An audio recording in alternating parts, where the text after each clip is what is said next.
제 구약성서 948쪽 정도에 있습니다. 전도서 2장 1절로 11절까지 우리 교독해서 읽도록 하겠습니다. 제가 먼저 봉독해 올리겠습니다. 나는 내 마음에 이르기를 자 내가 시험 삼아 너를 즐겁게 하리니 너는 낙을 누리라 하였으나 보라 이것도 헛되도다.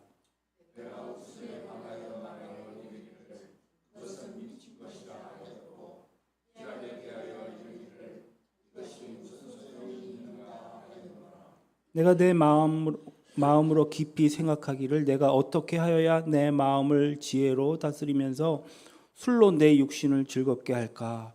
또 내가 어떻게 하여야 천하의 인생들이 그들의 인생을 살아가는 동안 어떤 것이 선한 일인지를 알아볼 때까지 내 어리석음을 꼭 붙잡아 둘까 하여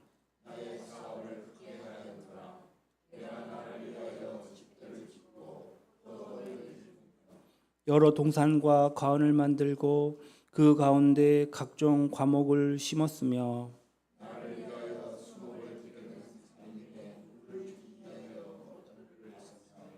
남녀노비들을 사기도 하였고 나를 위하여 집에서 종들을 낳기도 하였으며 나보다 먼저 예루살렘에 있던 모든 자들보다도 내가 소와 양떼의 소유를 더 많이 가졌으며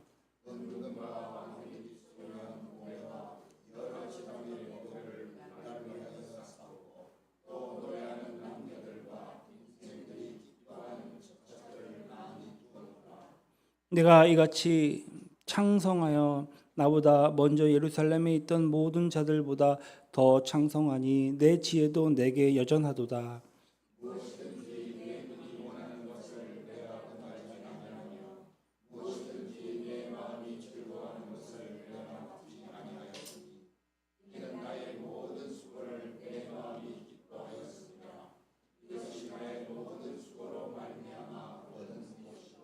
같이 하겠습니다.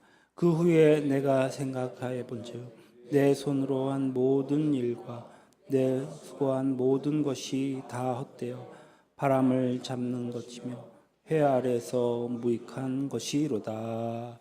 아멘. 옆 사람과 인사하겠습니다. 행복하세요. 축복합니다. 할렐루야. 감사합니다. 날씨가 많이 더워졌습니다. 오늘 올해 처음으로 열대 현상이 일어날지도 모르겠다고 하는데요. 생각보다 빨리 여름이 와서 에어컨을 빨리 켰습니다. 예, 켰는지 안 켰는지도 모르시겠죠. 예, 감사합니다. 우리 이종수 장로님 또 박정희 권사님께서 이렇게 헌신하셔서 에어컨을 이렇게 달아놨는데 제대로 쓰는 것 같습니다. 이 더운 여름에 감사하게 생각합니다. 오늘은 끝없는 목마름이라는 제목으로 같이 은혜 나누길 원합니다. 솔로몬의 얘기인데요. 전대미문의 태평 시대를 구현한 이 지혜의 왕 솔로몬에게는 원하는 모든 일을 즉시 실행할 수 있는 그런 권위와 또 그에겐 지혜가 있어 수단도 있었습니다. 솔로몬은 삶의 실험실에 들어가서 과연 인생을 살면서 무엇이 행복할까? 무엇이 행복할까? 열심히 실험을 했다. 그러나 인생은 실험이라고 주신 것이 아니라 실험하라고 주신 것이 아니라 그 행복을 알고 그것을 누리라고 주신 것이다. 얘기의 요점은 이렇습니다. 많은 사람들이 자기 나름대로는 똑똑하다면서 밤낮 생각하기를 어떻게 하면 행복할까? 행복이 무엇이냐? 이렇게 탐색하기만 하더라는 것이죠. 그래서 누리는 삶은 정작 없고 삶이 점점 피폐해짐에도 불구하고 행복을 따라 찾아 살려고 하지 않는다는 거예요. 제가 어느 다큐를 봤는데요. 우리나라에 연 4천억 정도의 수익을 올리는 아주 중견 기업의 회장님이세요.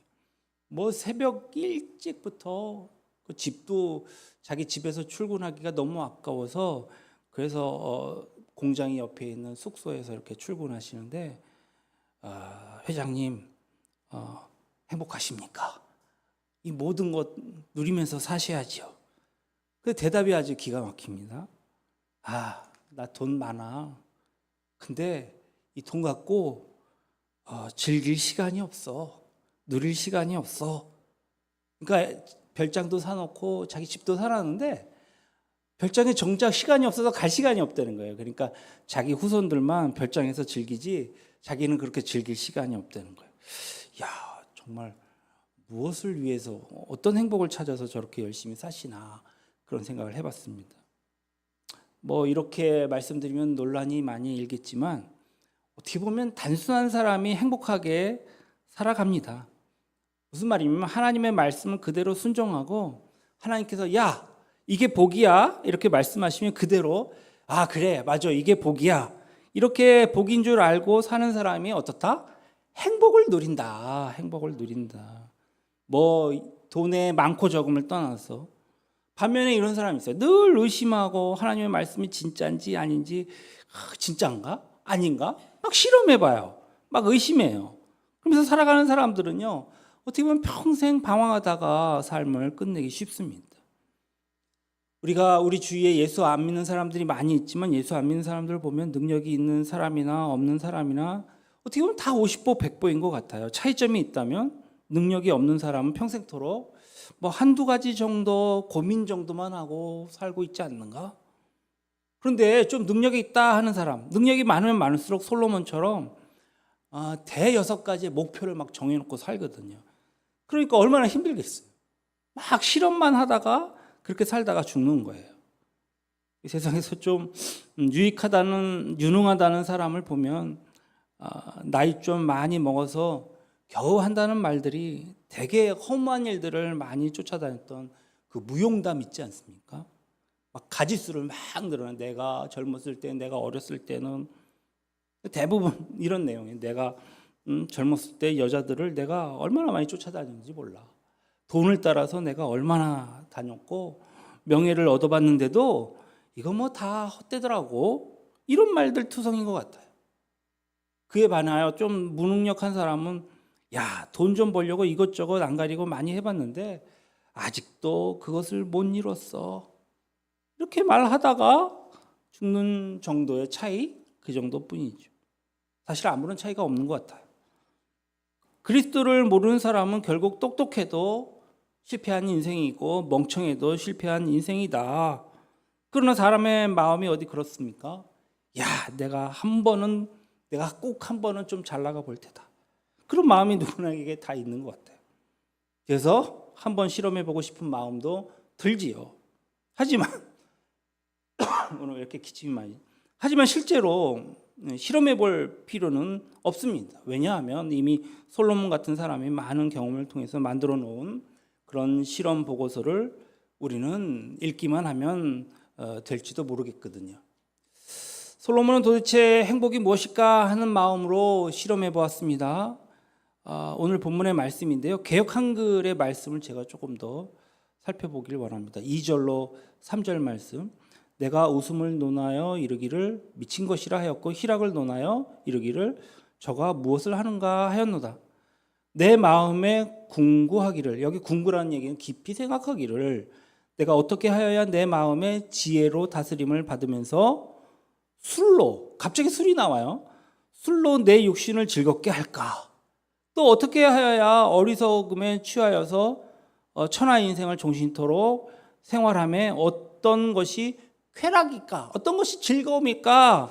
그것을 알까? 이렇게 생각했다라는 것이죠. 다른 말로 하면은 그는 스스로 쾌락을 추구해 봤다라는 것이죠.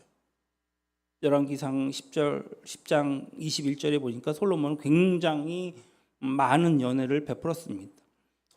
솔로몬의 연회를 어떤가 보니까 왕이 마시는 그 그릇이 금그릇이었다고 하죠.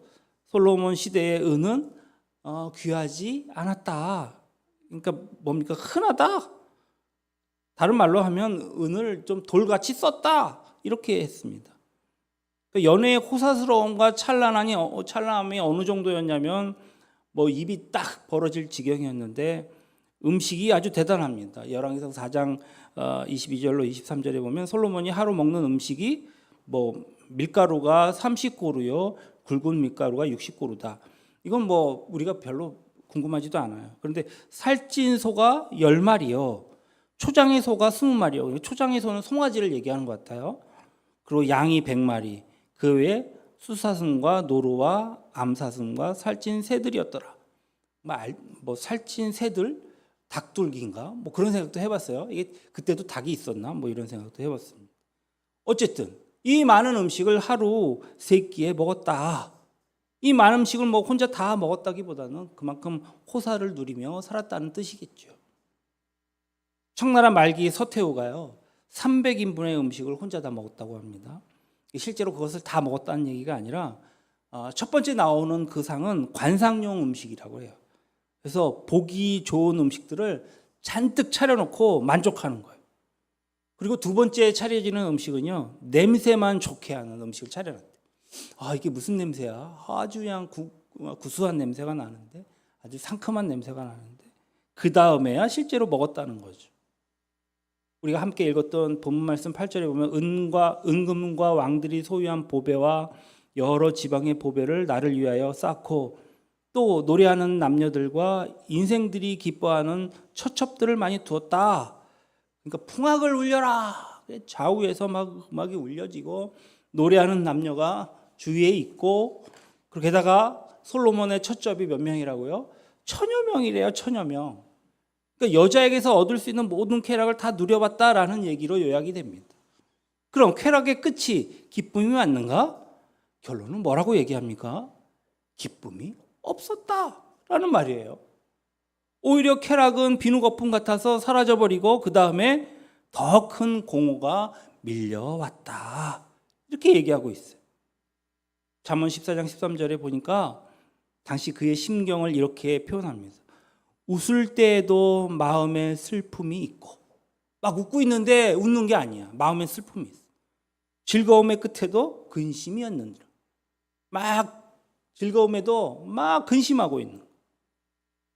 그러니까 노래방 가서 노래를 불러도 보고 술집 가서 술을 마셔대면서 음탕한 짓을 하는데도 마음에 밀려오는 것은 슬픔이더라. 영혼이 괴로운 것을 느낀다는 것이죠. 그런 즐거움의 끝에는 엄청난 근심이 있었습니다. 한때 방탕하고 음란하게 살던 사람들은 나중에 꼭 후회의 눈물을 흘린다죠. 인생이 이렇게 쓴 줄 몰랐다는 거예요. 여러 군데 아름다운 데 찾아다니고 맛있는 음식 먹어보고 즐길 대로 즐기고 막 그랬는데 쾌락을 쫓다가 인생 망쳤다. 쓴 눈물만을 삼켰다. 그런데 이 쓴 맛을 꼭 봐야 알겠습니까? 우리나라도 지금의 동남아시아 사람들이나 아프리카 사람들처럼 한때는 중동에 나가서 근로자로 일을 많이 했죠. 그런데 낮에는 일을 하지만 밤에는 할 일이 없어서 정말 그것도 그럴 것이 사막 한가운데에서 뭘 하겠습니까 하면 많은 사람들이 고독해하고 무료했다는 거예요. 그래서 건설 현장의 감독들이 걱정을 하다가 근로자들의 이 고독함을 달래준답시고 그러면 테레비를 보여주자. 테레비를 보여주는데 야한 포르노 그 비디오를 틀어주자. 그런 결론이 나왔어요. 그래서 사람들을 저녁에 모아놓고 막 그 비디오를 틀어줬답니다. 뭐 처음에는 이 기술자들이 일주일 동안 막 그냥 발표 죽을 정도로 막 열광을 하며 몰려들었다는 거예요. 이거 괜찮은데 하루 틀어줘요, 이틀, 사흘, 나중에 일주일 동안 계속 틀어봤더니 오는 사람이 드물어지더니 한 달째 트니까 자리가 텅 비었더라는 거예요. 그러면서 하는 머리가 에이 그거 집어치워 쓸데없는 거 틀고 그래 막 화를 내더라는 거예요. 이게 인간이죠. 비디오를 보고 한 달 이상 즐길 수 있는 사람은 없다는 얘기입니다. 물론 아니라고 반론할 청년들도 있을지 모르겠어요. 인간은 그런 것이 그의 마음을 채워줄 수는 없습니다. 그러나 쾌락 위에 오히려 더 큰 괴로움과 고통의 죄의식만 쌓일 뿐이요. 하나님께서 주시는 평안이 없고 안식이 없는 것입니다. 세상에서 제일 답답한 사람은 한 발은 하나님께, 한 발은 세상에 딛고 그저 밤낮 없이 세상을 그리워하는 사람입니다. 내가 한때는 잘 나갔는데 나도 예수를 안 믿었으면 저기 저 자리에서 노는 건데 내가 예수를 안 믿었으면 세상에서 날렸을 텐데 하면서 그저 밤낮 세상을 그리워하는 사람, 육체적인 쾌락은 우리에게 온전한 기쁨을 주지 못합니다. 늘 이렇게 주저하면서 어리석게 마귀의 계계에 넘어가는 젊은이들은 또 얼마나 많습니까? 이런 사람들이 되지 않기를 주님의 이름으로 축원합니다. 솔로몬은 자기 평생을 투자해서 이런 것들을 깨달았다는 거예요. 이렇게 사는 당신의 인생은 허무하다. 그러니 이 나의 말을 듣고 돌이킬 것을 돌이켜라. 이것이 지혜이다. 솔로몬은 두 번째 시도를 합니다. 실험을 해요. 좀 더 도덕적인 것이 생각나는 거예요. 좀 쾌락에 빠지는 것은 도덕적으로 볼 때 바람직하지 않아. 그래서 이번에는 좀 더 도덕적으로 건전한 방법으로 행복을 찾아봤습니다. 그것이 바로 좀 더 가치 있는 일을 해보자라는 것이었어요. 오늘 4절로 7절 말씀이죠. 솔로몬이 벌인 사업에 관한 이야기입니다. 나의 사업을 크게 하였다. 나는 사업을 크게 했다. 내가 나를 위하여 집을 짓고 포도원을 일구고 여러 동산과 가운데를 만들고 그 가운데에서 각종 과목을 심었다. 또 나를 위해서 수목을 기르는 살림에 물을 주기 위해서 못들을, 그러니까 연못을 팠다는 얘기죠. 또 남녀 노비들을 사기도 하였고 나를 위해서 집에서 종들을 낳기도 하였고 또 나보다 먼저 예루살렘에 있던 모든 자들보다도 내가 소와 양 소유를 더 많이 가져봤다. 많이 갖고 많이 짓고 많이 만들었다는 거예요. 집도 짓고 포도원도 만들고 양떼도 눌리는데 성공한 인생을 살았다는 것이죠. 그런데 그는 진정한 성취감을 맛보지 못했다라고 털어놓고 있는 것입니다. 잠시 일하는 동안에는 일에 매몰되어서 모든 것을 잊고 살았는데 이제 나이가 되어서 다 이루고 난 다음에 오는 이 허탈감, 이것을 감당할 수 없더라라는 것입니다. 언필칭 요즘 이 땅의 엘리트들이 모두 이 길을 가고 있는 것 같지는 않습니까? 자기 나름대로는 출세하겠다고, 진급하겠다고, 또 각종 고시를 패스하겠다고 열심히 공부하고 열심히 뛰어다니고 나름 막 그냥 고시원에 들어가서 머리를 싸매고 막 공부를 합니다. 그런데요, 목적을 성취한 다음에 오는 허탈감 때문에 괴로워합니다. 암브로스 비어스라는 사람이 있는데요. 성취란, 그러면서 이렇게 표현했어요. 성취란 노력의 죽음이요 삶의 실증의 시작이다. 삶을 사는데 이 성취란 삶을 실증낸다는 거예요. 그리고 노력이 죽어버린다는 거예요. 정말 그렇다고 저는 생각해 봤습니다. 무엇인가 성취한 사람들을 보면 그 다음부터 무엇을 더 하고자 하는 노력을 기울이지 않는다. 그리고 이때부터 삶의 실증이 찾아오는 것이죠. 또 어떤 일을 이루고 난 다음 그것이 별거 아니라는 것을 깨닫고 나면 참으로 허망하고 허탄한 거죠. 잘 보십시오. 도덕적으로 잘 산다는 사람이요, 작은 일이라도 하나 성취하고 난 뒤에는요, 이게 아닌데? 라고 이렇게 생각이 들 때가 있습니다. 그러면 교활한 범죄자가 되는 것을 심심치 않게 보게 됩니다. 왜 그렇습니까? 허탄한 것을 추구해온 인생이 억울해서 그런 것 아니겠습니까? 이사야서 55장 22절에 이렇게 얘기합니다. 너희가 어찌하여 양식이 아닌 것을 위하여 은을 달아주며 배부르게 하지 못할 것을 위하여 수고하느냐.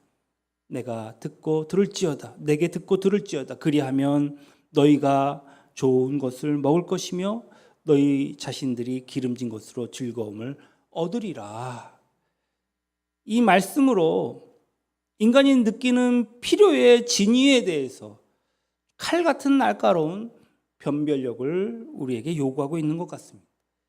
이사야서의 이 말씀은 세상의 일벌레들에게 도대체 왜 쓸데없는 것에 인생을 거느냐라고 묻는 것 같아요. 왜 사소한 일에 목숨을 거냐? 이런 말과 다름이 없습니다. 영적으로 배부르게 못할 것을 위하여 은을 달아주는 수고가 무슨 의미가 있겠냐? 냉소를 보내는 것이죠. 그런데 쓸데없는 것들을 하지 말고 나를 청종하고 너희가 그렇게 추구하는 즐거움을 얻으라. 이게 오늘 성경의 말씀인 것이죠. 여우와 신포도주 이야기를 아십니까? 여우가 이렇게 지나가는데 포도나무가 있어요. 근데 포도나무가 옛날에 컸나 봐요. 그런데 올라갈 수가 없더라는 거예요. 그러니까 지나가면서 야, 저 포도나무에 포도 있잖아. 그거 신포도야. 그거 먹을 수 없어. 너무 쉬어서. 그리고 지나갔다는 거예요. 자기가 못하니까 괜히 핑계치는 심리예요. 어떤 목사님이 이것을 빗대어서 이런 식으로 얘기를 들려줬는데요. 이 포도나무에 수많은 여우들이 몰려든 거예요. 그래서 어떻게 해서든지 저 나무에 걸려있는 포도를 먹을 수 없을까? 막 열심히 노력을 하더라는 거예요. 수많은 여우들이 서로 먼저 올라가려다가 넘어지고 그런데 그 중에 똑똑한 여우가 한 마리 있었던 모양이에요. 유능한 여우죠.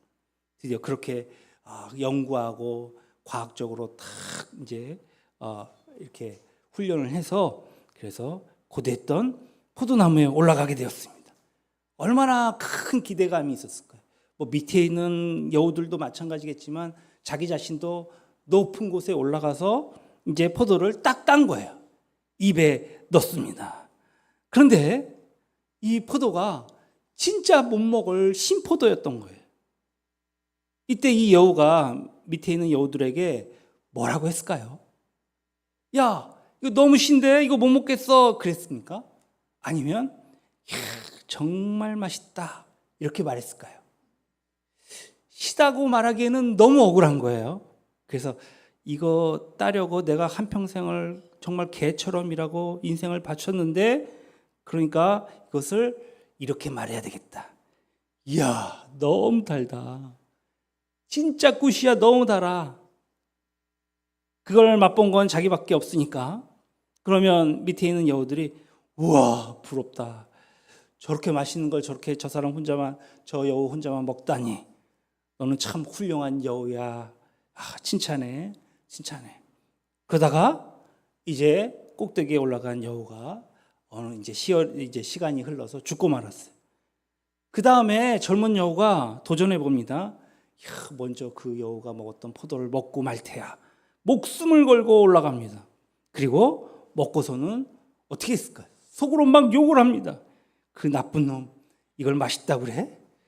그렇지만 자기도 나무 위 아래서 있는 그 여우들에게 뭐라고 얘기했을까요? 참 맛있다. 너도 참 먹으면 좋겠구만. 너무 맛있었어. 하고 죽었다는 거예요. 그것이 인생입니다. 실제로 세상에서 많은 것을 누리는 사람들을 보면서 그것이 다 진짜일까? 하는 생각을 해봅니다. 야, 이거 속았다. 다 가짜야. 이렇게 말하려니까 너무 억울해서 좀 세상은 살만해. 좀 괜찮았어. 이렇게 말하는 건 아닐까? 다른 사람에 비해서 좀 더 잘난 척 하다가 죽는 것은 아닐까요? 하나님을 모르고 일만 하던 나라의 대표를 꼽으라면 아마도 우리나라와 일본이라고 말하고 저는 싶습니다. 일본도 똑같이 어떻게 보면 우리도 일본을 따라가는 것 같기도 하고요. 일본 사람들은 영혼이 얼마나 공허한지 왜 그들이 열심히 일해야 하는가 생각해 보면 그들은 이를 통해서 공허함을 메워가는 것 같습니다. 그러다 보니까 이 사람들이 밤만 되면 극도로 음란해지는 것 같아요. 그러나 앞서서 무엇인가 더 필요한데 일본은 그것을 다른 사람을 학대하는 구조로 치환시켰습니다. 다시 말해서 가학증적인 구조가 되었다는 얘기입니다. 일본은 역사적으로 오랜 기간 차별을 정당화했던 나라 아닙니까? 이를테면 정서적인 이 하수 처리장이 항상 필요했던 것 같습니다. 그래서 하수 처리장을 항상 만들어놔요. 지금 후쿠시마 오염수 처리하는 것처럼 하수 처리장을 만든단 말이에요. 요새 마약을 아주 싸게 구입할 수 있다더라고요. 그럼에도 불구하고 우리가 왜 안 삽니까? 반드시 그것을 구입해 먹으면 중독되고 결국은 죽기 때문이죠. 그렇게 오염수가 안전하다고 그 처리수라고 얘기하면 왜 자기 나라의 농업용수나 식수로 사용하지 않습니까? 죽는 것을 알기 때문이지요. 이걸 태평양에 버린다는 얘기는요, 다시 얘기하자면 그들은 하수 처리장이 필요한 겁니다. 특정인이나 집단을 학대함으로써 허무감에서 빠져나올 수 있도록 어떤 목표를 정하는 것이죠. 뭐 위안부도 그런 예고요. 강제노동 착취하는 것도 마찬가지입니다. 이러한 가학적인 이 구조의 희생물로 대표적인 집단을 꼽으라면 불악구민입니다. 불악구민. 우리로 얘기하면 어느 불악 이렇게 얘기하죠. 그러니까 불악구는 일본의 천민 집단입니다. 그래서 북해도에만 없지 하나씩 다 있었다는 거예요. 그러니까 혼슈나 구주나 시코쿠 모두 고루고루 퍼져 있었다는 거예요. 옛날에는 심리마다 하나씩 있었다고 하죠. 불악구는 일본 사람들로부터 철저하게 무시당합니다. 비가 와도 불악구 사람들은 우산을 쓰면 죽을 정도로 맞았다고 합니다. 신발도 신지 말라고 하고요. 성시도 갖지 못하게 했어요. 일본에는 아직도 이 불악구 차별의 뿌리가 남아있다고 하죠. 지금도 우리나라, 우리 마을에 우리 사람들은 일제시대 때 그 경험, 그러니까 어느 불악 이렇게 부르지 않습니까? 일본 사람들이 멸시한 뜻에서 일부러 붙인 이름이 거기서 유래된 것입니다. 일본을 떠받치고 있는 국가적인 메커니즘이 이런 것입니다. 위안부, 강제노동. 그들은 전쟁을 일으킨 아주 그 전범 국가임에도 불구하고 핵폭탄의 희생자 코스프레를 하고 있지 않습니까? 그러면서 또 자기들의 핵 오염 물질은 태평양으로 버립니다. 사람들이 국가를 위해 집단적으로 봉사하게 만들려면 어떻게 보면 목적이 없어서는 잘 안 됩니다. 또 불만이 있고 위화감이 생길 때마다 더 비참한 모습의 샘플을 보여주려고 하는 거죠. 야, 저 봐, 불악구 봐봐. 힘들고 불만 있었던 그런 일이 있어도 저놈들보다는 우리가 형편이 낫지 않니? 이렇게 말하는 순간순간 만족하면서 그렇게 살아가게 되어 있는 것입니다. 이렇게 볼 때 일본은 결코 꿈을 가진 민족이 아니었습니다. 죽지 못해 살아가는 벌레들이었습니다. 일본 사람들은 불악구가 없어졌습니다. 이렇게 없어진 대신 누구를 탁해 삼았을까요? 한국 사람들을 특별히 학대하기 시작합니다. 그들의 학대에는 저 조센진보다 낫지 않느냐 하는 심리가 깔려 있는 것입니다. 그것도 없어졌어요. 1980년도, 90년도에는 그런 대상을 찾기가 어려우니까 해외로 기생관광들을 다녔습니다.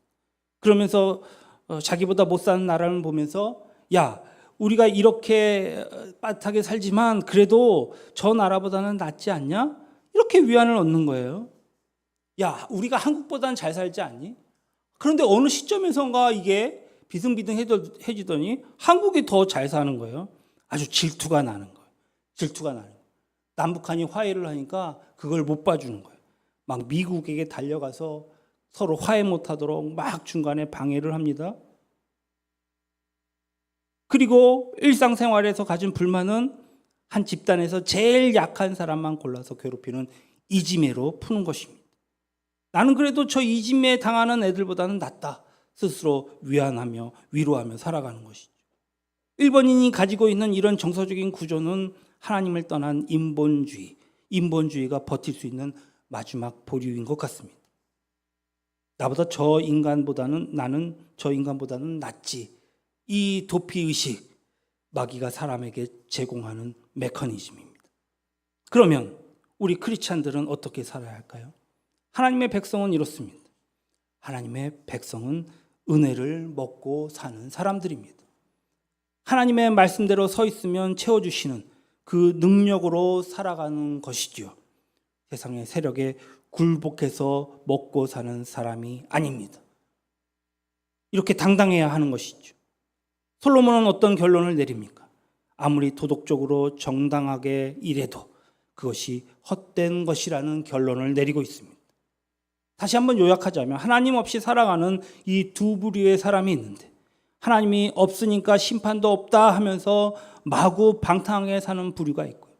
그래도 인간이니까 우리가 이렇게 살면 안 돼 하면서 일만 열심히 하며 살아가는 사람. 대신 하수구는 열어놓고 하수 처리할 방법은 모색하는 사람. 하나님 없이 일만 열심히 하고 살아가는 사람들은 방탕하며 살아가는 사람들보다 나은 것일까요? 똑같습니다. 똑같이 가망 없는 50보, 100보인 것입니다.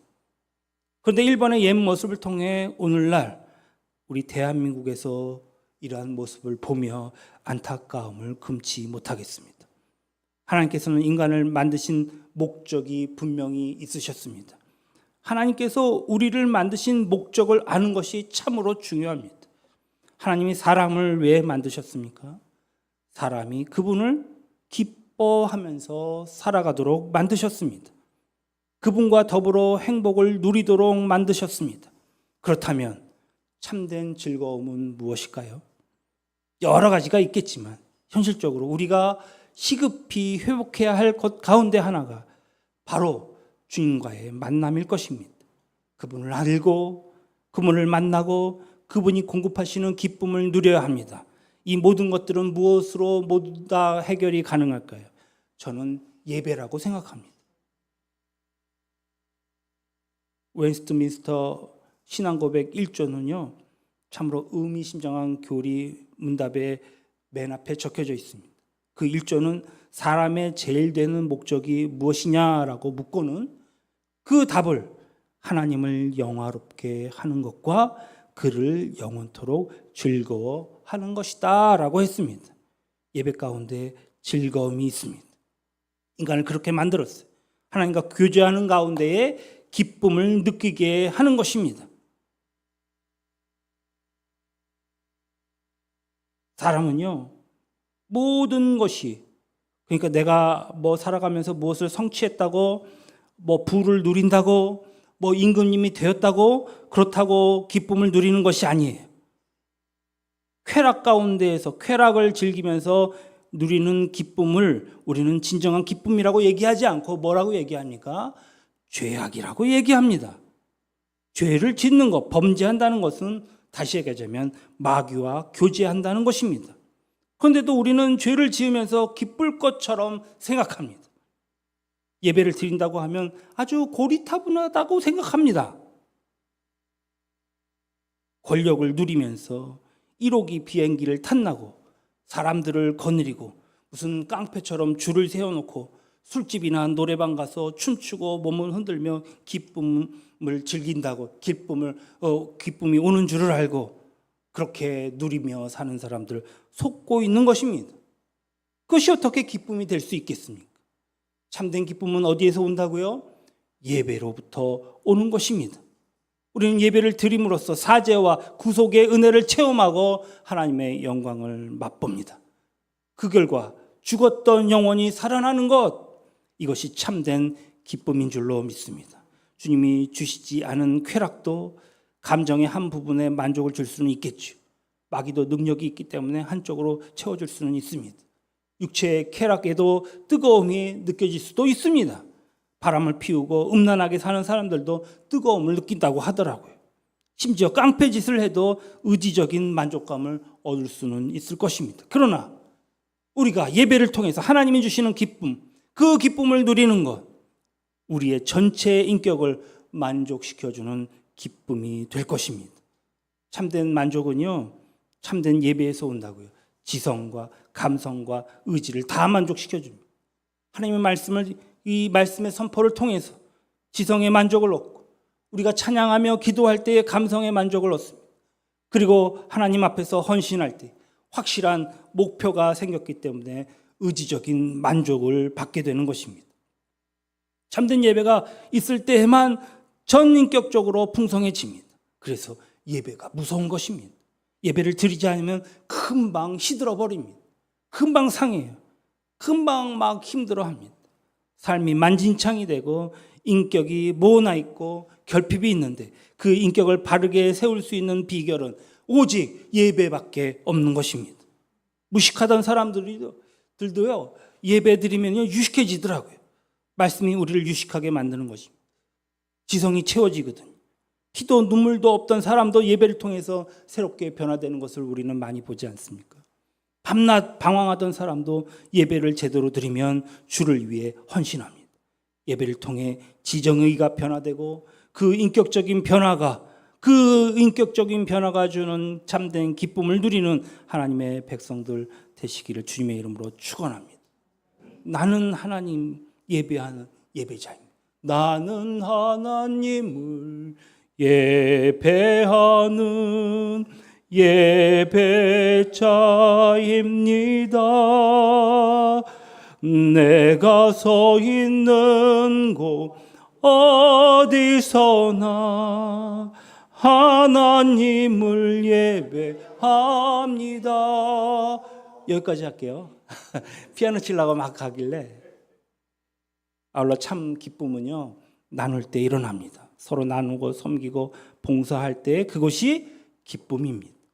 하나님의 은혜가 우리 속에 흘러갈 때에 기쁨이 있는 거예요. 머물러 있을 때에 기쁨하지 않습니다. 그러니까 이 귀한 은혜는 나만 간직해야지, 잘못된 생각입니다. 많은 은혜를 받았으면 그것을 흘려보내야 된다고요. 흘리지 않고 고여있으면 4대강 녹차 라떼가 되는 것입니다. 솔로몬처럼 한 끼에 소를 막 몇 마리씩 잡고, 서태후처럼 300인분에 먹을 음식으로 혼자 다 차려놓고 보아도 만족스럽지 않은 것은, 시장이 반찬이라고요, 한두 끼 굶으면요 그것이 금상첨화입니다. 맨날 잘 먹으면 맛이 없어요. 못 먹다가 먹으면 참 맛있습니다. 지난주에 웨이팅을 2시간 기다렸다가 먹은 음식이 아주 꿀맛이었죠. 기가 막히더라고요. 그게 사실은 맛있는지 안 맛있는지 모르겠어요. 배가 고프니까 막 먹게 되더란 말이에요. 주일에 점심 식사 음식이 괜찮습니다. 정말 음식이 맛있었어라기보다는 한 주에 한 번 정도 먹으니까 그냥 먹을만 한 거예요. 만약에 교회 음식을 매일 몇 끼니마다 먹으면 맛없다고 불평하는 사람 여기서 나올 것입니다. 성경은 더 많이 더 맛있는 음식을 먹으려 하기보다는 자신이 먹어서 기쁨을 누리는 것, 많은 사람과 함께 나누며 먹는 것, 굶주려 가는 사람들에게 줘봐라. 그러면 그들이 즐겁게 먹는 모습을 보면서 너에게 기쁨이 되돌아오리라. 이것이 성경에서 말하는 기쁨인 것입니다. 그리고 성도의 기쁨이 배가 되는 이유는 봉사하는 삶을 살기 때문입니다.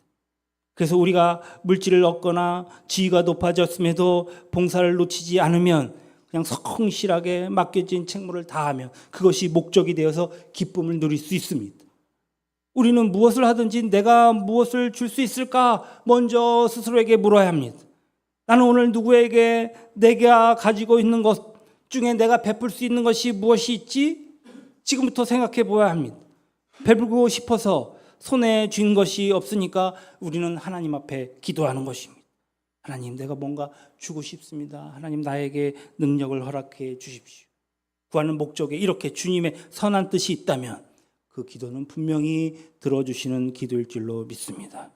주라, 그리하면 너희에게 주실 것이요 곧 후히되어 많아져서 누리고 넘치도록 하여 너희에게 안겨주리라. 할렐루야. 사랑하는 여러분, 말씀을 맺도록 하겠습니다. 예수 믿는 것이 기쁨이요 감격입니다. 내가 생각하는 이런 것들이 나에게 행복을 가져다 주지 않을까 탐색하지만 그것은 아까운 시간을 낭비하는 것입니다.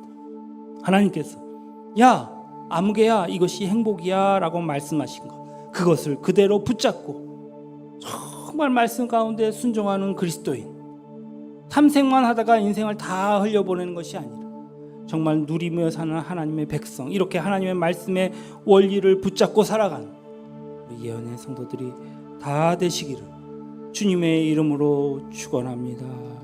축원합니다.